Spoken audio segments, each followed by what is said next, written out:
Hey craft artists, this is Sherry, and I'm starting a new project today. And these are wine glasses that I picked up at the Dollar Tree, and they're clear glasses, and then the stem is kind of an olive green color, which I think is really pretty to leave as it is. And it just has some foliage that I picked up probably at Michael's or Joann's that I've had on hand for a while, and then some floral wire that's kind of unique. This looks kind of rustic, like it's dried twig, and then this looks kind of like a, I don't know, live twig, if you will. But the colors seem to blend really well with this, and I cut about 8 inches of the green and about 4 inches of the brown. And then to get the little twist, you just take the butt of your paintbrush and twist the wire to get it however you want it to look, and then just hot glue gun everything in place. And then what we're going to do is put a tea light holder on top that I am working on. I've got these little tea lights that I picked up at Goodwill a long time ago, tea light holders, and I'm using an olive color. Let's see if I can find it. See which paint color it actually is. Actually, it's called avocado. And I'm scrubbing some avocado in there, letting it dry, and then I will come in with a mix of avocado and gesso, 1-in-1, and then run it in there, and it's going to pick up some of that olive paint and kind of, I don't know, antique it. I don't know if you can see in there real well, but it just gives it like a rustic hue on the outside because this is clear.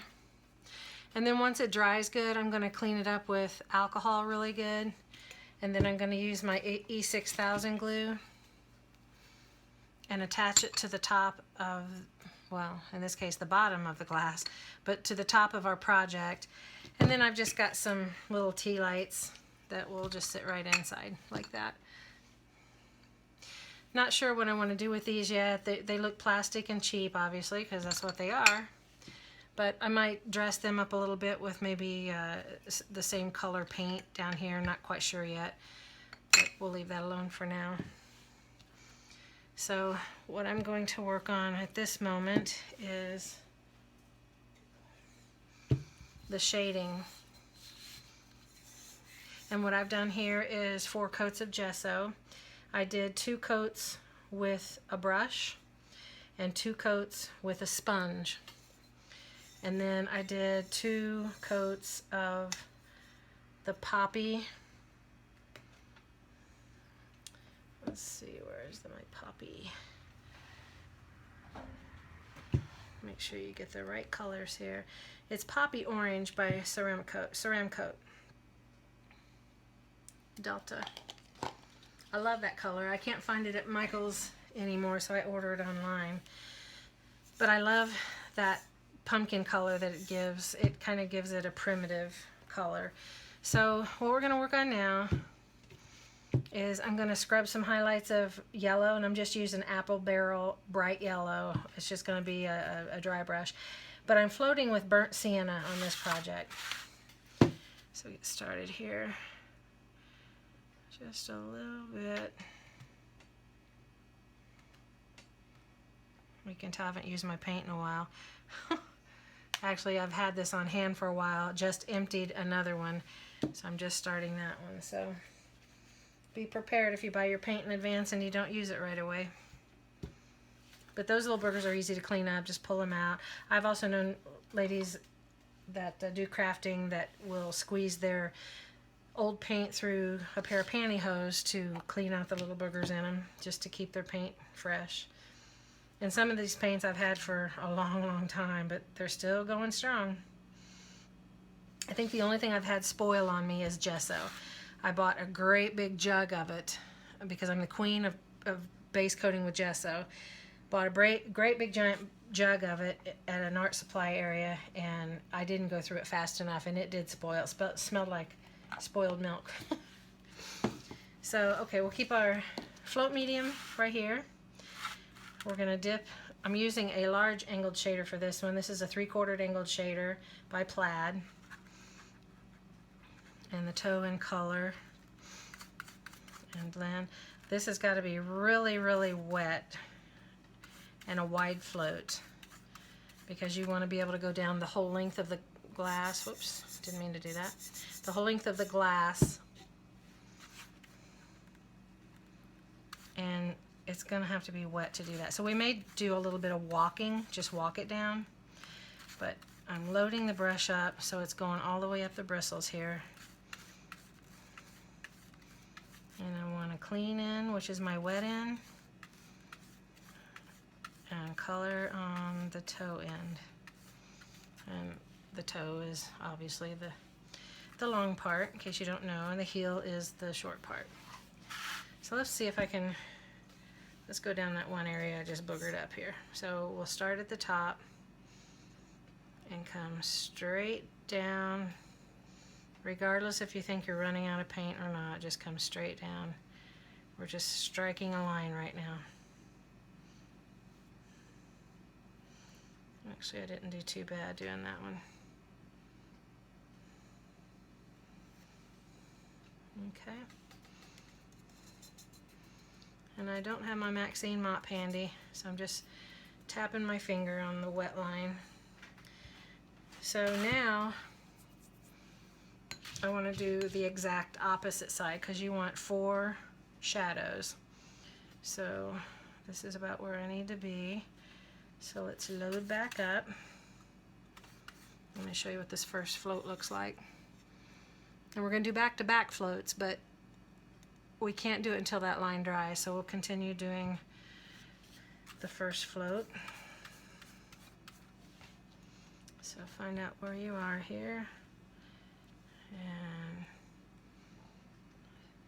straight down, whether you're running out of paint or not, just keep going, striking that line, and come back in, clean it up.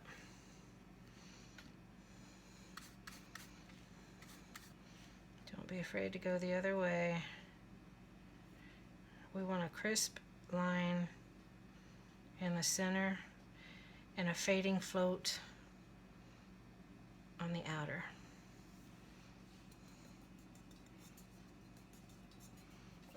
Okay, so we've got 2 lines. Now we'll find the center of the rest of it.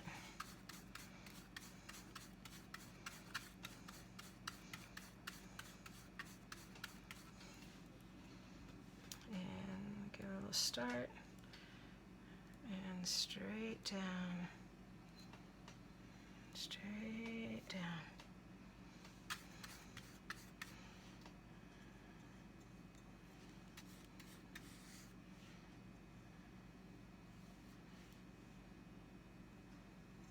Straight as you can get it. Okay. All right, number 4.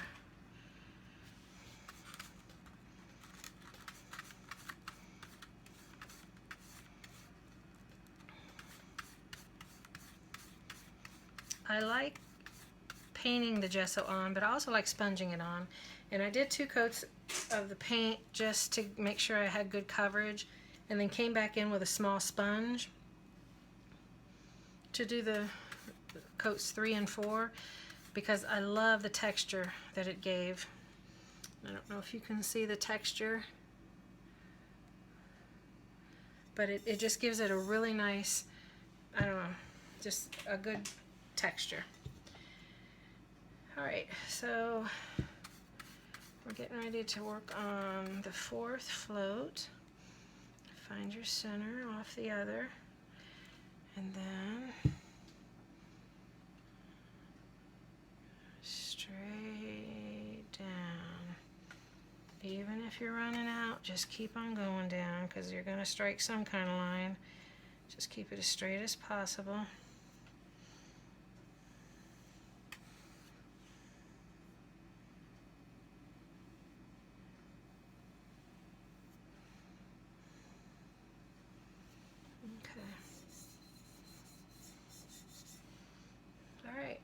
And then by the time you do the fourth one, then number one's going to be dry enough to move forward with. So we will do our backward float.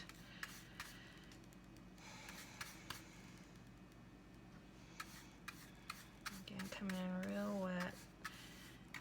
And remember, if you're floating and the paint comes across the brush too far, you're going to just clean it up and start over.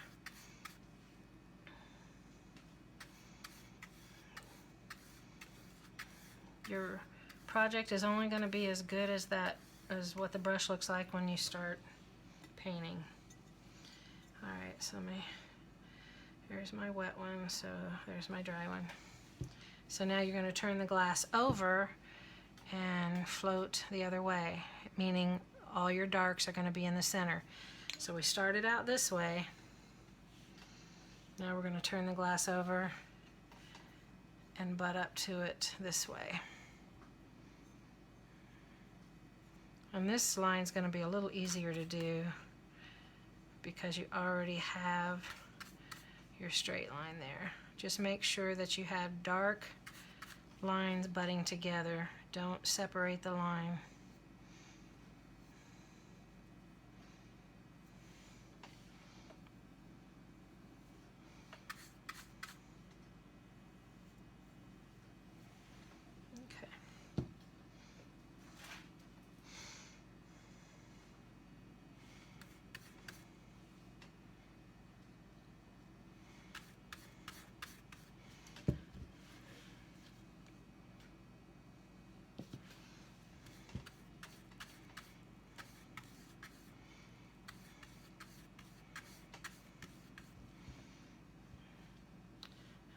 The next one.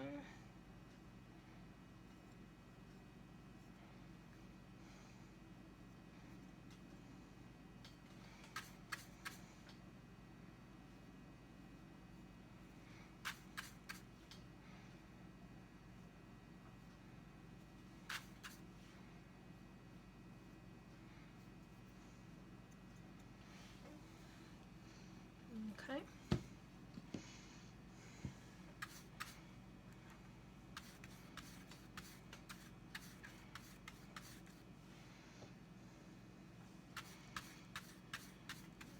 You can float with water too, but I prefer the float medium. It doesn't seem to pick up paint, where water may get things a little too wet.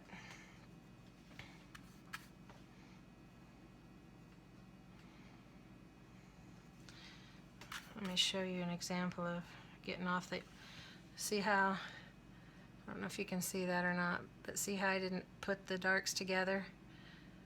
That's what you want to avoid, so keep the darks, the dark shadows together.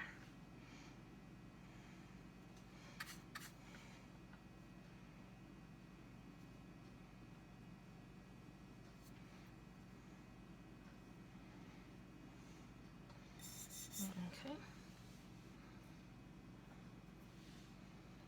One more.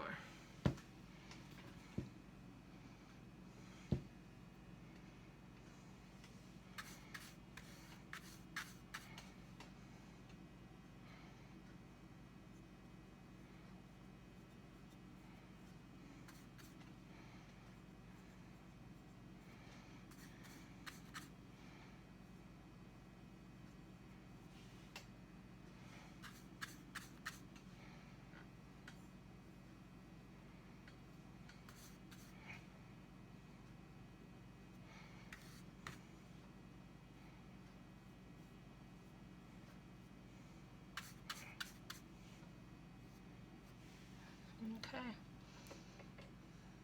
All 4 floats are done.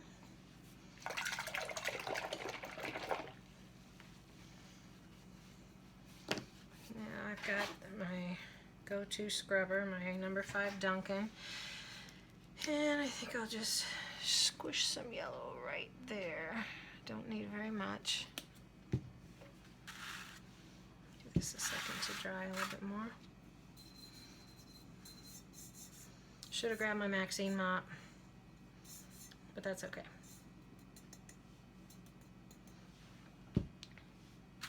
Actually, think I'm going to float lines on here before I take off with that yellow highlight. So what I'm going to do now, since it's still wet, is come in here, and I will grab some water for this. Take some of this burnt sienna, and I've got my low Cornell, and I think it says a 1/2 inch rake. It is definitely a rake, it's just, I think it said a 1/2 inch. So you're going to splay, you're not going to do that. Splay your brush out like this in the water, get it real thin, and the idea is to separate the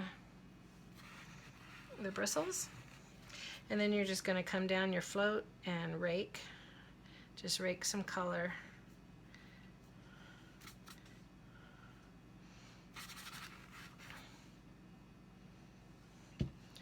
Do a couple rows and then let you see it.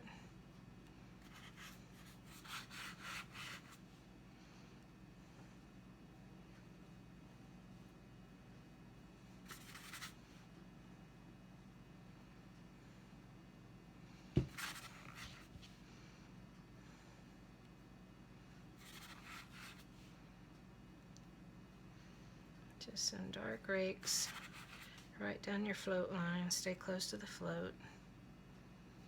But you're going to come in just a little bit into the color, just a tad. A few rakes here and there.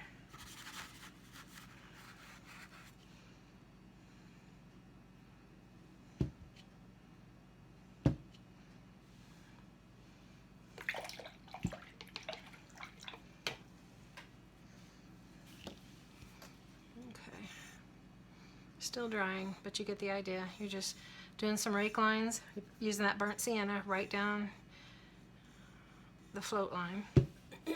Now we can come in with our number 5 Duncan. Get in that yellow real good.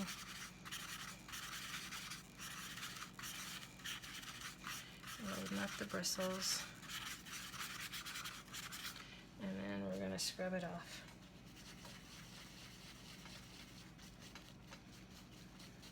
This is how you dry brush.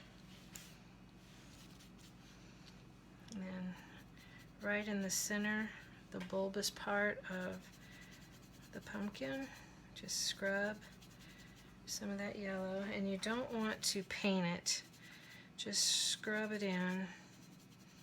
We're just making a highlight.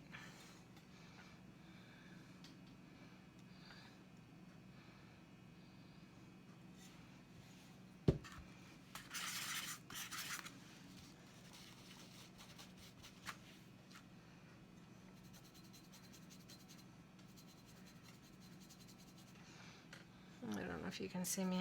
I'm holding it on my belly as I scrub it, but just scrub it on the high points and maybe come down just a smidge into the body of the pumpkin.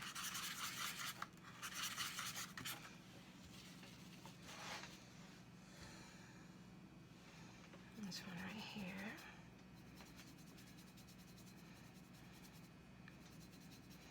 I love this Duncan because the bristles are pretty stiff. It just makes for great scrubbing, like cheeks and such like that.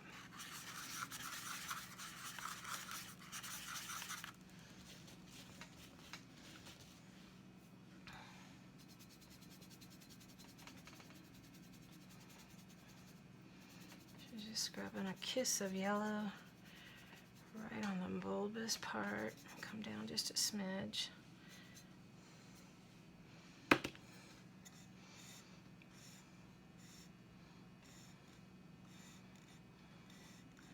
So that's kind of it, guys, for the painting.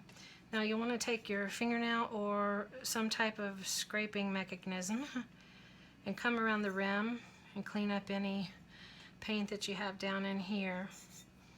And then I've got my pieces cut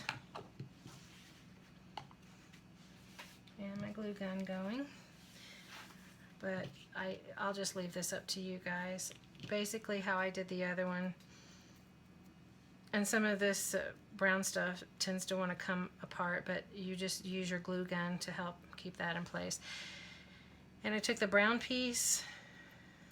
Of course, you want to make sure your paint is dry first. Took the brown piece and come around this way with it, and then you just take whatever size brush that you want and twist it to make it curly. And of course, be careful, there's wire in there. And then you'll do the same with this, only I'm doing like a one side with the brown, but then I'm double siding green and green, and then again you just take the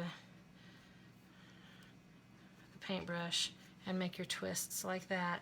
Now before you want to do that, obviously we need to seal it, and what I've used on this one, and I'll do the same with this one so that they're a match, is I used Artist Colors, it's golden Artist Colors heavy gel. Actually is extra heavy gel and it's gloss, and I got this at Michael's in the art department. Not your Martha Stewart craft paint area, but back where the canvases and the expensive brushes and stuff are. So anyway, I love that sheen that it gives it. It's just a very professional finish to me. Looks very good. And when you guys are painting your base coats and stuff, get a 4 or an 8-ounce bottle of paint if you have it available, so that you can put your project on to keep the rim off your table. So it just keeps it from getting paint on your table, or you know, when you put it down and it sticks to the table, you want your rim to be nice and clean. So use an 8-ounce or maybe a bottled water. Bottled water would work as well. But the paint, I just had the paint thing sitting there. And then get you some fall foliage, fall leaves from Michael's or wherever, and cut you off a few leaves and hot glue them on. And then, like we discussed earlier, doing the avocado with a mix of the gesso just to give an antique look inside. I think the avocado blends well with this color, so I'm going to glue that on with my E6000. And not sure yet what I'm going to do. Probably I might just leave it alone. I mean, it doesn't look too bad. Just didn't want to cheapen the project, but little tea light. You can use any tea light. This one's just a yellow flickering one, or orange.